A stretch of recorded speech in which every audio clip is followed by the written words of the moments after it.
নাটোর বড়াইগ্রাম উপজেলার আহমদপুর বাজারে কথিত চাঁদাবাজির ঘটনার প্রতিবাদে সংবাদ সম্মেলন।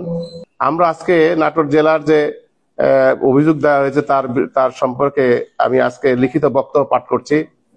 নাটোর জেলার বড়াইগ্রাম উপজেলার আহমদপুর বাজারে গতকাল 28 জুলাই সন্ধ্যায় 11টি দোকানে চাঁদাবাজির ঘটনায় জামাত ইসলামীকে জড়িয়ে বিভিন্ন অনলাইনে মিডিয়া এবং স্থানীয় জাতীয় ইলেকট্রনিক্স এবং প্রিন্ট মিডিয়ায় বিভ্রান্তিকর অসত্য খবর পরিবেশন করা হয়েছে, যা আদর্শবাদী সংগঠন বাংলাদেশ জামাত ইসলামীর ভাবমর্যাদা মারাত্মকভাবে ক্ষতিগ্রস্ত হয়েছে। এই ঘটনার পরিপ্রেক্ষিতে বাংলাদেশ জামাত ইসলামীর বক্তব্য হচ্ছে, আহমদপুর স্থানীয় ওয়ার্ড জামাতের সভাপতি রুহুল আমিন পিতা মুজিবুর রহমান ওয়ারিশ সূত্রে উক্ত জমির মালিক। উক্ত জমির পরিমাণ 33%।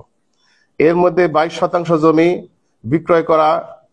বিক্রয় করে, বাকি 11%-এর মধ্যে রোডস অ্যান্ড হাইওয়ে 4% একোয়ার করে নিয়েছে। বাকি 7% তাদের মালিকানায় রয়েছে, যা ওয়ারিশ সূত্রে প্রাপ্ত।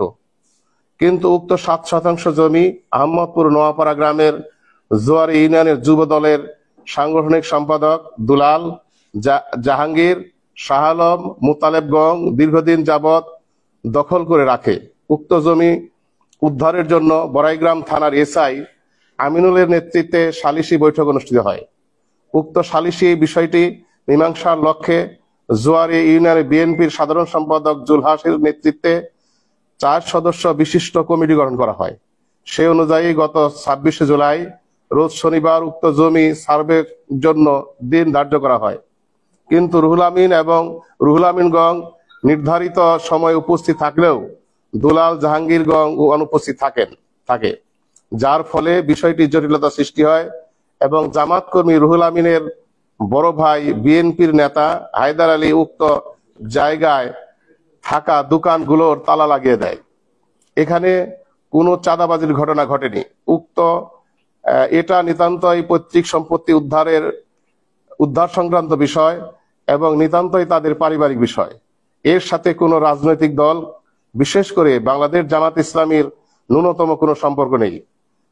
বাংলাদেশ জামাত ইসলামীকে জড়িয়ে যে অসত্য বিভ্রান্তিকর খবর পরিবেশন করা হয়েছে তা অত্যন্ত দুঃখজনক। বাংলাদেশ জামাত ইসলামী একটি আদর্শবাদী সংগঠন। এই সংগঠনকে জড়িয়ে যে অসত্য বিভ্রান্তিকর খবর পরিবেশন করা হয়েছে, আমি তার তীব্র নিন্দা এবং প্রতিবাদ জানাচ্ছি।